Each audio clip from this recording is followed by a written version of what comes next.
Oh my god, that was the most annoying thing ever. Was trying. I'm on a HP laptop right now. I'm not on my MacBook, and I thought maybe like HP. I'm just looking at it. It looked like it had a couple more cool features until I actually started trying to get everything to fit, and it doesn't. And it's just Macs are so much more intuitive. It's so much more plain and simple and easier to use. When you use a Windows computer, it's like trying to tell a 12-year-old kid that he can't be a dog when he grows up. And it's, oh God, it's so annoying. Um, anyways, what should we talk about? Well, we should probably talk about what we have going on here. And let me see which window I have, because I have so many windows open, it's not even funny. Um, oh, here we are. Okay, we are on just my own page right here. Well, I guess we could start off to say how well I did this week. I could pat myself on the back. We go back to just a couple days ago, and I saying that if you measure the Asian range, right? Once the New York midnight hits, watch that time, all right, because it will cross that time. So it just depends on when. So, and usually when it does cross it, it will cross it usually in the British session, and then go the opposite direction during the U.S. session. And that's exactly what it did. You hit play, you can see it moved up at right around there, around the 1.14, probably around the time it was the New York midnight time. So, and I was expecting it to get at least up to the top of the Asian range. Maybe just a little bit higher because there was a high just above that. And then the way we were taught is that you're going to hit four of these basic four of these measurements, right? And they're going to be basically equal measurements. Now they could be halves of the of the Asian range, so you could hit one half going down, the other half going down, the other half going down, the other half going down. Boom, everywhere, and then we were done. And that was one way. The other way would be is if you actually did four Asian ranges down. That would be a lot, but I've seen it done. And my instructor who taught us all about the Asian ranges, um, he was spot on about him. I mean, this one going on into the third day. I mean, we did three. We went from the top to the bottom to the first deviation to the second deviation. So, I mean, that's three full ones. So he was not stupid about any of that stuff. So that's why I guessed that, and that's why I was almost dead on with it. So all right, I guess we'll check out another one I was pretty awesome at, and that would be this Ethereum one. So as I'm looking at this Ethereum, people are seeing that it had made a lower low, and then it made a higher low, and it came up to a high, and then it actually made a higher high than this one, and this was all during the Asian range. Whenever it started breaking those highs, whenever it starts breaking highs during Asian range, that doesn't really mean anything. Um, that's when people get confused. Um, it would really mean something if it would happen in the British session or the U.S. session, because that's who's really pushing it. If it's happening during the Asian range, we don't know who's pushing it. it could still be the Americans, sitting at home, especially like an F2 pool or something like that. Um, you really don't know, and so it could be just a fluke, and that's what I thought it was. I thought it was a fluke. I think it got all the way up here. It filled a fair value gap box, and then once it got all the way up to that fair value gap box, it dropped really quick. And once it dropped really quick, I saw that another fair value gap. I said it's gonna come up and probably try to fill that fair value gap. If not, hit about halfway and then drop the rest of the way. So what happens if you hit play? The exact same thing I talked about. The exact same thing I talked about. It literally did run up and tried to hit the bearish order block, which is the last bearish candle, or sorry, the last bullish candle before the bearish candle closes below it. So it runs up, it tries to hit that, and then it just falls after that. Let's see, I have it measured out, and sure enough, there it goes. So nailed that one. All right, 2 for 2. And then the next one I think I got 2, right? Yeah, this one. I think it was the GBP USD. And I really haven't been paying any attention to Forex at all. But I just saw this one, and I saw the formation, and it just made sense. It just made sense where it was going. I was looking above, and the only thing, I mean, I saw some equal highs, yeah, but I saw some equal highs. I saw the little 1 hour fair value gap there, but everything else had been balanced already. So if everything had already been balanced, and we really don't, and we only have like one kind of equal high, then we really don't have much going on to the upside. But we did have, we had somewhat equal lows. The only thing was with the downside is that you had this right here, and it was almost like a dead stop in the middle of the road, right? So that was telling me, okay, that is trying to tell people that this is support, therefore it's not. It's going to go against it. And so I said go against it. If you hit play, boom, go. Well, it did get above where I thought it would get first, but it did fall. So, I mean, if we would have held on to this, let me see here, and you actually got in where I said you would have gotten in, yeah, you would have made some money. Let's see if it kept on going down. Yeah, you definitely would have. Yeah, definitely would have got that one. So 3 for 3, as long as you held that one, And then going back to this one, that's an old one, so not worried about that one. Yeah, what else happened? I mean, today was a crazy day for which one was it? God, I can't even think right now. Oh yeah, XRP. XRP or USD.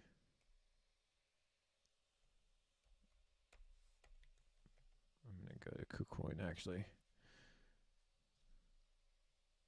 I have two mice here too, so I can play with each computer. Look at this. And I actually was doing a video earlier today, and it didn't catch all of it when it happened, but I caught it as soon as it hit the 50 cent mark. And as soon as it hit the 50 cent mark, I said no. I said it's not gonna just hit the 50 cent mark and go away. I said that's not how, because the 50 cent mark is an institutional level. So therefore, whenever it hits something like an institutional level like that, it's going to go higher above it. Generally, the rule is about what we said, what I was taught anyway, somewhere between 20 and 40 pips. When I put 20 and 40 pips, it doesn't necessarily equal out the same way as what I thought it would. So I didn't think it was going to end at 50040. I thought it was going to end more like pretty much where it ended up at. Let's see, what's the height of this? I was thinking 5456, and sure enough, that's about where it got to. Because the institutions, whenever they drive these up, right, and they're the ones, especially Ripple, they're the ones that really have control of Ripple. Whenever they're the ones driving these up, they'll just be like, all right, where should we end it? And I'll agree, 50 cents. They're not gonna go. Let's go with 0.51442. They're not gonna do that. They have too much time. They don't have enough time on their hands. They got too much stuff to worry about. There's 50 cents. All right, move on to the next one. All right. So I'll set limits at 50 cents. Boom, sell it as soon as it gets there. Wait for it to drop a little bit, and they start buying it back up. And sure enough, that's what they did. They started buying it back up, and it's looking like it's coming down. See, this is gonna be the question right now, and I think it's gonna stay above this area here. We are on the 1 hour. It did that big run up not too long ago, a couple hours ago. Got all the way up to about 55.77 cents. Do you have some areas down here that it could actually get underneath these lows, right? These lows that are around 47 into a fair value gap somewhere down here on 45. And then that would actually take it to a bullish order block right there and have it start moving back up. And you can see, I think I already have it pulled out right there. Yep. But the thing is that those are already areas where there were highs. I don't know where that came from because I don't use crap like that.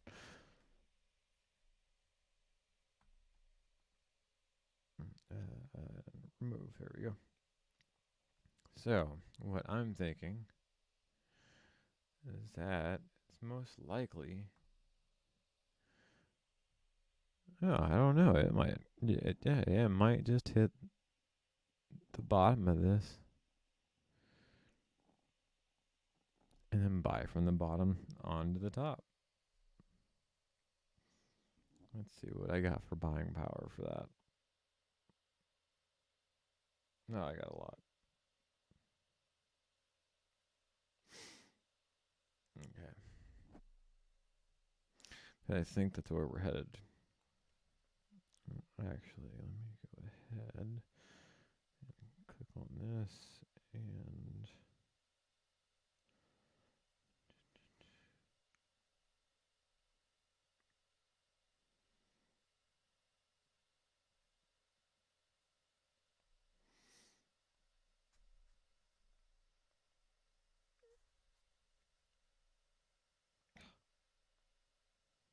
trading password is wrong, whatever. What? It had the wrong number? Are you serious? No, okay, it didn't. I was like, you better not have the wrong number, you idiot. Okay. So, I wasn't paying attention to it because I had been trying to deal with the computer for so long. I forgot about it.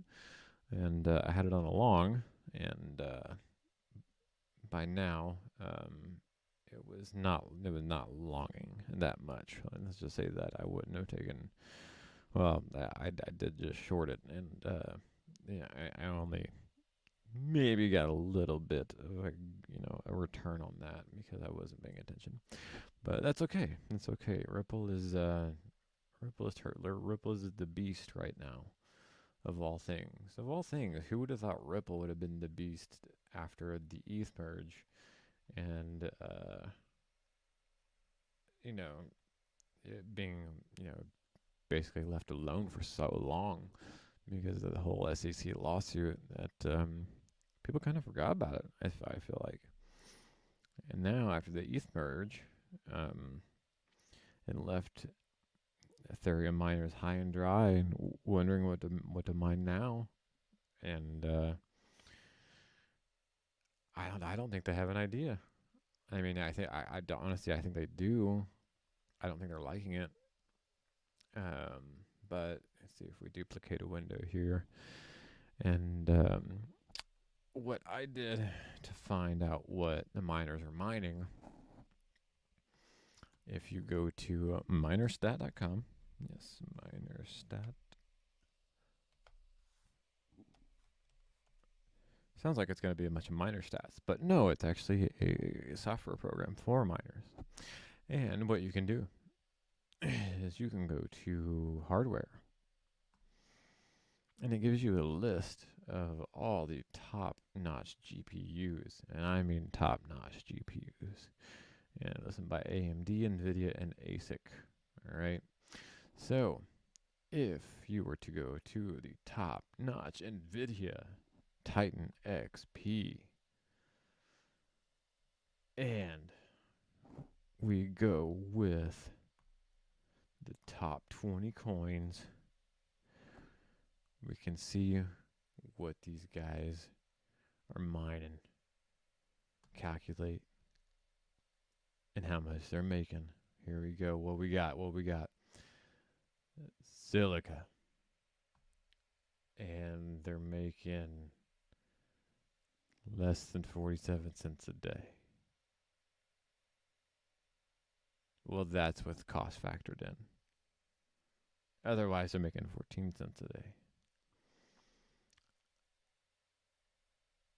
I guess they're still mining Ethereum. They're still Ethereum POW. So, well, actually, that would be staking Ethereum. I don't know how can you mine at staking.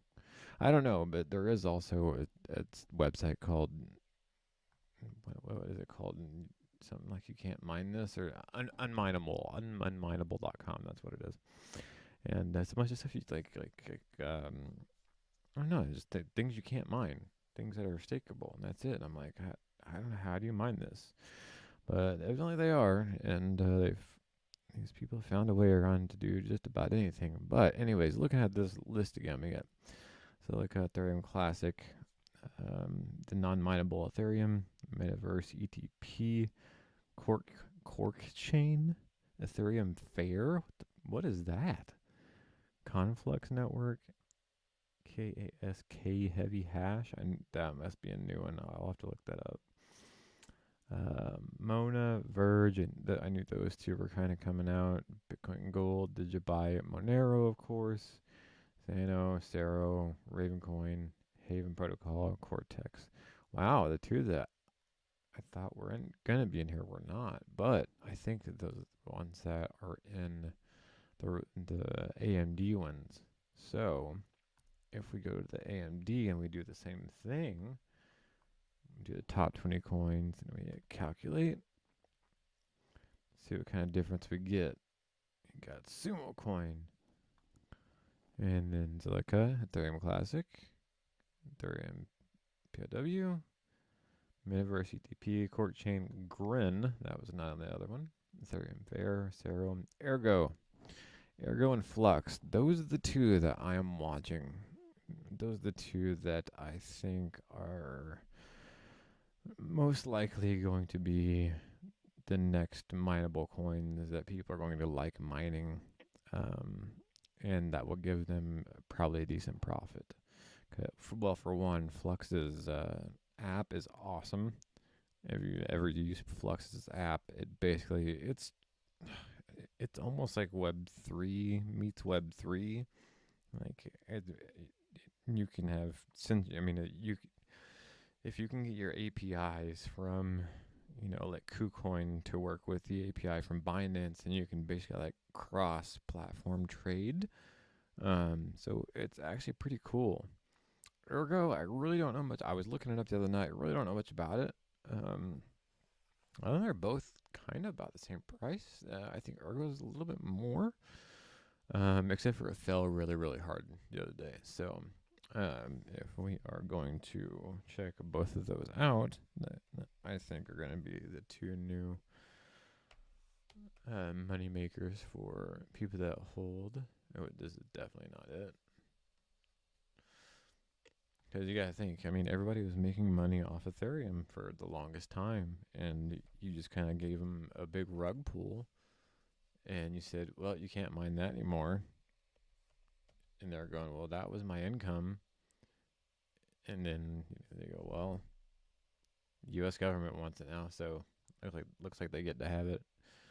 So you go, okay, well, what do I do? Mine something else. So here we are. Now we have mined Flux. The Flux, whenever we were going through that transition, it did rise about 200% within a couple days. Let me see here. When was it? From July 26th to September 22nd. So it took about 2 months, almost 2 months, to go up 2x. And it's made a little bit of a pullback. Like I said on one of my last videos, that's probably all it would be just a little bit of a pullback, nothing more than that.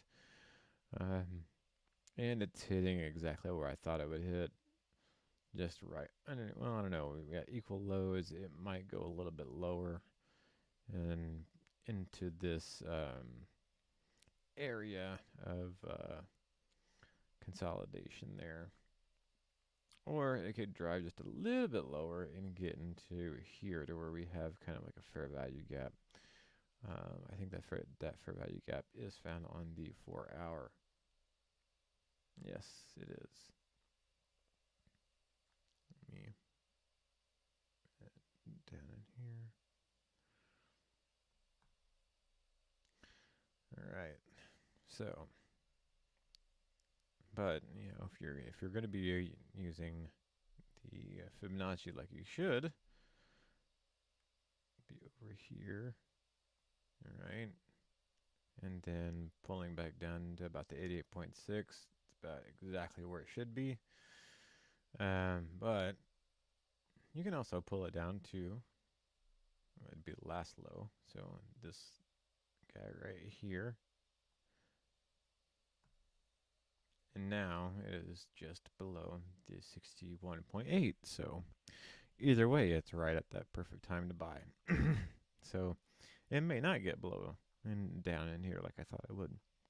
Because if you also look prior to the fair value gap, you do have the spike up and like, almost like owl ear consolidation, which would actually prevent it from falling back down into this area due to market maker buy or sell models. Who knew, right? Looking at that one, and then also Ergo.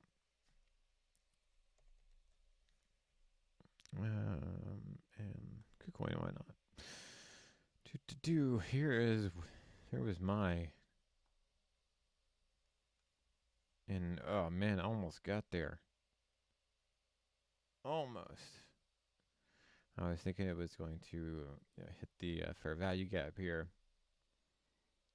just because it was right in between that 70.5 and that 79, or right, that 80% area kind of. And it didn't get there all the way. Instead, it did hit the looks like the bullish order block just prior to it. Instead of getting to the low. So it looks like it would have been this candle right there. Yep, almost got to that candle right there. And then it decided, Jesus, why is this thing doing this? And now it's going back up. So Ergo, and let me see if we have any, not much liquidity on the upside, but we do have some imbalances for sure. imbalance right here. See that one? That's probably number one where it would head. That imbalance right there, somewhere around 3.8, 3.7, 3.9, somewhere around in there. And then you have another one just a little bit above that. That's the thing though, is that if you hit this imbalance here, it would probably fill this imbalance and then move up and then hit the bearish order blocks right here, pull back, hit, and then use the imbalance as a support before moving on back up and hitting another bearish order block. Yep, right there is that one. Oh, no, don't move it. That was perfect positioning. Okay. And then bearish order block pulling back down, and then you have a low, high, lower, low here. So then you would have that last up candle, the last bullish candle.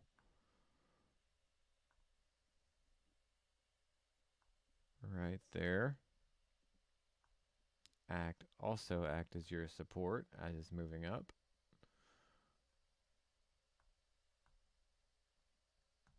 And then voila, we break a new high.